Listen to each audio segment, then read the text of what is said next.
To സാലം learning അനറ്റമിസ് ആണ്.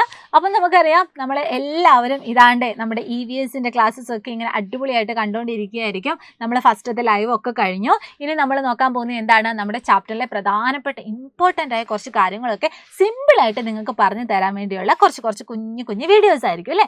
അപ്പോൾ അതിനു വേണ്ടിയാണ് ഇന്ന് മിസ് നിങ്ങളെ കാണാൻ വേണ്ടി വന്നിരിക്കുന്നത്. നമ്മുടെ EVSന്റെ ഫസ്റ്റ് യൂണിറ്റ് എന്താണ്, ഹരിത ഭൂമി അല്ലെങ്കിൽ ഗ്രീൻ എർത്ത്.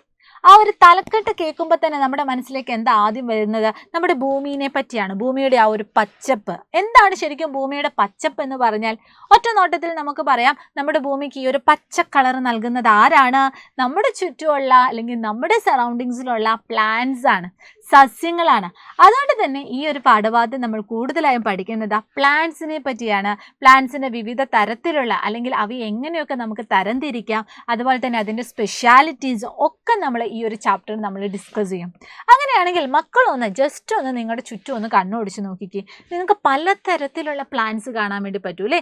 ചെറിയ പ്ലാന്റ്സും വലിയ പ്ലാന്റ്സും വളരെ വലിയ പ്ലാന്റ്സും അതുപോലെ തന്നെ ചെറിയ പൂക്കൾ അല്ലെങ്കിൽ വലിയ പൂക്കൾ അല്ലെങ്കിൽ എന്താണ് നമ്മൾക്ക് ചുറ്റും കാണുന്ന കുറേ പല നിറത്തിലുള്ള ചെടികൾ ഒക്കെ നിങ്ങൾക്ക് കാണാൻ വേണ്ടി പറ്റും. അപ്പോൾ ചുരുക്കി പറയുവാണെങ്കിൽ നിങ്ങളോട് മിസ് ചോദിക്കുവാണ്, നമ്മുടെ സറൗണ്ടിങ്സിലുള്ള ചെടികളെ നിങ്ങൾക്ക് എങ്ങനെയൊക്കെ അല്ലെങ്കിൽ ഏതൊക്കെ രീതിയിൽ തരംതിരിക്കാൻ പറ്റും എന്ന് ചോദിച്ചാലോ നിങ്ങൾ എന്തൊക്കെ ആൻസർ പറയും? ഒരു ഉദാഹരണത്തിന് മിസ് ഇവിടെ എഴുതിയിട്ടുണ്ട്. എങ്ങനെ അതിൻ്റെ സൈസ്, അതിൻ്റെ വലുപ്പത്തിൻ്റെ അടിസ്ഥാനത്തിൽ നമുക്ക് തരംതിരിക്കാൻ പറ്റും. പിന്നെ നമുക്ക് പറയാം അതിൻ്റെ ഷേപ്പിൻ്റെ അടിസ്ഥാനത്തിൽ നമുക്ക് തരംതിരിക്കാൻ പറ്റും. പിന്നെ എങ്ങനെയൊക്കെ നമുക്ക് തരംതിരിക്കാൻ വേണ്ടി പറ്റും? അവയുടെ സ്റ്റെം അല്ലെങ്കിൽ നമ്മൾ സ്റ്റെമ്മിൻ്റെ മലയാളം എന്താണ്? കാണ്ഡം, അല്ലെങ്കിൽ നമ്മൾ എന്താ പറയുന്നത്, കാണ്ഡം എന്ന് പറയുന്നു, അല്ലെങ്കിൽ നമ്മൾ തണ്ട് എന്നൊക്കെ പറയുന്നുണ്ട്. ഓക്കെ, അപ്പോൾ നമുക്ക് സ്റ്റെമ്മിൻ്റെ ബേസിൽ നമുക്ക് തരംതിരിക്കാൻ പറ്റും. അതുപോലെ തന്നെ റൂട്ട് എന്ന് പറഞ്ഞാൽ എന്താണ്? വേര്, അല്ലെങ്കിൽ നമ്മൾ മൂലം എന്നും നമ്മൾ പറയുന്നുണ്ട് കേട്ടോ. റൂട്ടിൻ്റെ ബേസിൽ നമുക്ക് തരംതിരിക്കാൻ പറ്റും. ഇനി വേറെ രീതിയിൽ അവയുടെ ലീവ്സ് എന്ന് പറഞ്ഞാൽ എന്താണ്? ഇലകൾ. ഓക്കെ, അപ്പം ഇലയ്ക്ക് നമ്മൾ വേണമെങ്കിൽ പത്രം എന്നും നമ്മൾ പറയുന്നുണ്ട്. അത് ജസ്റ്റ് മക്കളൊന്ന് ഓർത്തിരിക്കുക കേട്ടോ. അപ്പോൾ ഈ പറയുന്നതിൻ്റെ ഒക്കെ അടിസ്ഥാനത്തിൽ നമുക്ക് എന്ത് ചെയ്യാൻ വേണ്ടി പറ്റും? നമ്മുടെ ചുറ്റുമുള്ള പ്ലാന്റ്സിനെ നമുക്ക് തരംതിരിക്കാൻ വേണ്ടി പറ്റും. അങ്ങനെയാണെങ്കിൽ നിങ്ങൾക്ക് ഈസി ആയിട്ട് മനസ്സിലാക്കി തരുന്നതിന് വേണ്ടി മിസ് ഇതാ 3 ചെടികൾ ഇവിടെ ചിത്രം തന്നിട്ടുണ്ട്. ഏതൊക്കെയാണെന്ന് വേഗം ഒന്ന് ഐഡൻറ്റിഫൈ ചെയ്യാൻ പറ്റും നോക്കിക്കേ. ഒന്നാമത്തെ ചെടി ഏതായിരിക്കും? ഫസ്റ്റ് ചെടി, ഒന്നാമത്തെ പ്ലാന്റ് ഏതായിരിക്കും? ചീരയാണ്. നല്ല ചുവന്ന ചീരയാണ് അല്ലേ. അപ്പോൾ നമ്മൾ എന്താ പറയുക? സ്പിനച്ച്, അല്ലെങ്കിൽ നമ്മൾ എന്താ പറയുക? ചീര എന്ന് നമുക്ക് പറയാം. രണ്ടാമത്തെ ചെടി എന്താണ് മക്കളെ? നമ്മൾക്കറിയാം, എല്ലാവർക്കും അറിയാം, നമ്മുടെ ഹൈബിസ്കസ് ആണ്. ഹൈബിസ്കസ് അല്ലെങ്കിൽ നമ്മൾ എന്താ പറയുക? ചെമ്പരത്തി എന്ന് നമുക്ക് പറയാം. ഇനി മൂന്നാമത്തേത് എന്താണ്? പ്ലാവ് അല്ലെങ്കിൽ ജാക്ക് ഫ്രൂട്ട് ട്രീ. എല്ലാവരുടെ വീട്ടിലുള്ളതല്ലേ നല്ല ഒന്നാന്തരം ചക്കയൊക്കെ തരുന്ന പ്ലാവ്. അപ്പം 3 ചെടി അല്ലെങ്കിൽ 3 പ്ലാന്റിനെ 3 സസ്യത്തിനെ നമ്മൾ ഐഡൻറ്റിഫൈ ചെയ്തു. ഇനി ഇതിൻ്റെയൊക്കെ പ്രത്യേകതകളൊന്ന് നോക്കിയാലോ. ഒന്ന് ആലോചിച്ച് പറഞ്ഞേ. നമ്മുടെ സ്പിനച്ച് അല്ലെങ്കിൽ നമ്മുടെ ചീരയുടെ റൂട്ട് എന്ന് പറഞ്ഞാൽ എന്താണ്?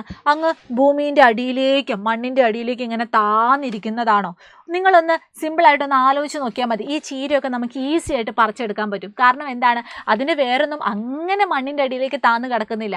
അതേസമയം ഒരു പ്ലാവൊക്കെ നമുക്ക് ഇങ്ങനെ ഈസി ആയിട്ട് വലിച്ചെടുക്കാൻ പറ്റുമോ? കാരണം എന്താണ്? പറ്റത്തില്ല. കാരണം പ്ലാവിൻ്റെ വേരൊക്കെ മണ്ണിൻ്റെ അടിയിലേക്ക് ഇങ്ങനെ ആഴ്ന്നിറങ്ങി അതിങ്ങനെ ഉറച്ചിരിക്കുവാണ്. അതുകൊണ്ട് തന്നെ നമുക്ക് പറയാൻ വേണ്ടി പറ്റും, ഈ തന്നിരിക്കുന്ന 3 ചിത്രത്തിൽ നമ്മുടെ ചീരയാണ് എളുപ്പത്തിൽ നമുക്ക് പറിച്ചു മാറ്റാൻ പറ്റുന്നത്. കാരണം എന്താണ്? അതിനിങ്ങനെ ആഴത്തിൽ അതിൻ്റെ ആ ഒരു റൂട്ട് പോയിട്ടില്ല. അതുപോലെ തന്നെ വേറൊരു രീതിയിൽ ഇപ്പോൾ റൂട്ടിൻ്റെ കേസിൽ നമുക്ക് മനസ്സിലായല്ലേ. ഓക്കെ, ഇനി ഈ പറഞ്ഞ ചെമ്പരത്തിൻ്റെ കേസ് എടുത്താലോ. ചെമ്പരത്തിയിൽ എങ്ങനെയാണ്? കുറച്ച് നമ്മൾ ബലം കൊടുക്കണം. അതായത് അത്യാവശ്യം നല്ല രീതിയിൽ മണ്ണിൽ ആ ഒരു റൂട്ട് സ്പ്രെഡ് ചെയ്ത് കിടപ്പുണ്ട്. ഇനി അതേസമയം പ്ലാവാണെങ്കിലോ നല്ല രീതിയിൽ നമ്മുടെ മണ്ണിൻ്റെ അടിയിലേക്ക് വീണ് കിടപ്പുണ്ട് അല്ലേ, അതിൻ്റെ വേരുകൾ. ഇനി നേരെ തിരിഞ്ഞ് അതിൻ്റെ ആ ഒരു സ്റ്റെമ്മ് നമ്മൾ കൺസിഡർ ചെയ്താലോ. സ്റ്റെം അല്ലെങ്കിൽ അതിൻ്റെ ആ ഒരു കാണ്ഡം അത് നമ്മൾ കൺസിഡർ ചെയ്താലോ. ഈ പറയുന്ന ചീരയുടെ ആ ഒരു തണ്ട് എങ്ങനെയായിരിക്കും? മൃദുവായിരിക്കും. നമുക്ക് വേണമെങ്കിൽ പെട്ടെന്ന് പൊട്ടിക്കാനൊക്കെ പറ്റും. അതേസമയം നമ്മുടെ ഹൈബിസ്കസ് എടുത്താലോ കുറച്ചും കൂടി ഒരു കട്ടി ഉണ്ടാവും.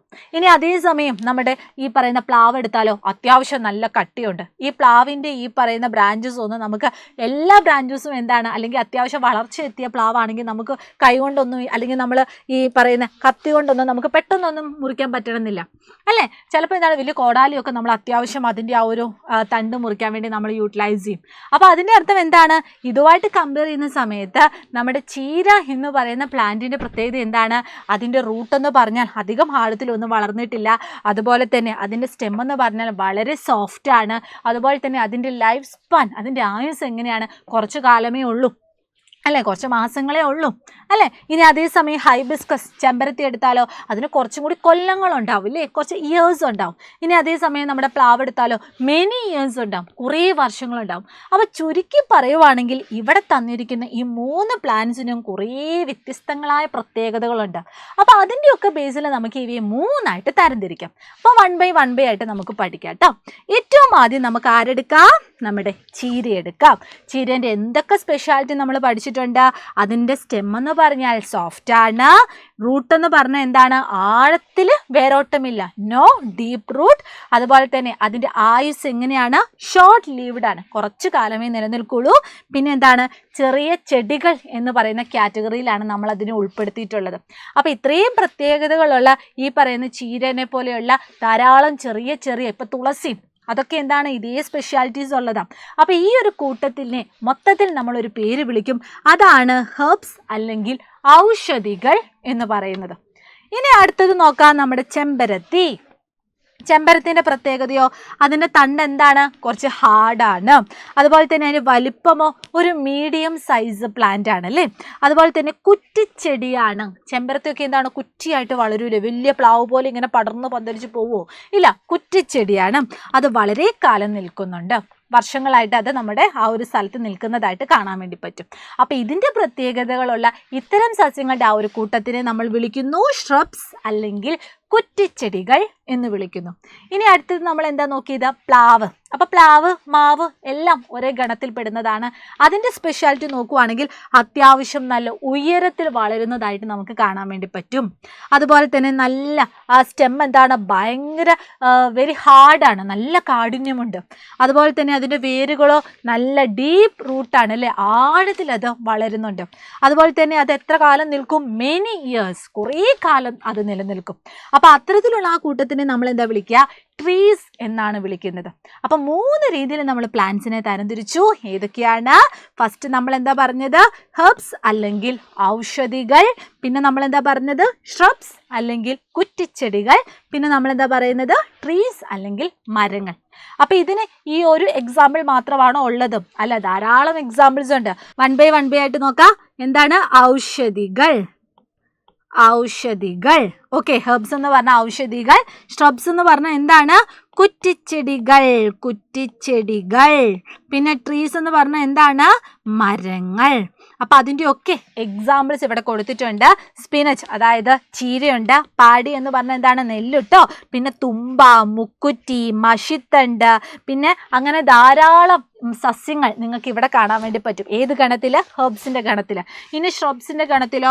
ഇനി ഷ്രബ്സ് നോക്കിയാലോ ഹൈബിസ്കസ് ഉണ്ട്, ixora, rose, coffee plant, tea plant, tulsi, ഇവയൊക്കെ ഉണ്ട് കേട്ടോ.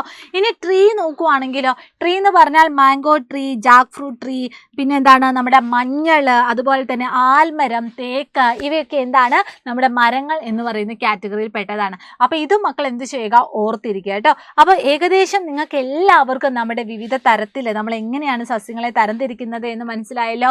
അപ്പോൾ ഇതുപോലെ തന്നെ ഇതിൻ്റെ ബാക്കി ഇമ്പോർട്ടൻറ്റ് പോയിന്റ്സ് ഒക്കെ ആയിട്ട് മിസ്സിനെ അടുത്ത ദിവസം വരാം. അപ്പം മക്കൾക്ക് എല്ലാവർക്കും ഇന്നത്തെ ഈ ഒരു ക്ലാസ് ഇഷ്ടമായ നിങ്ങൾ എന്ത് ചെയ്യുക?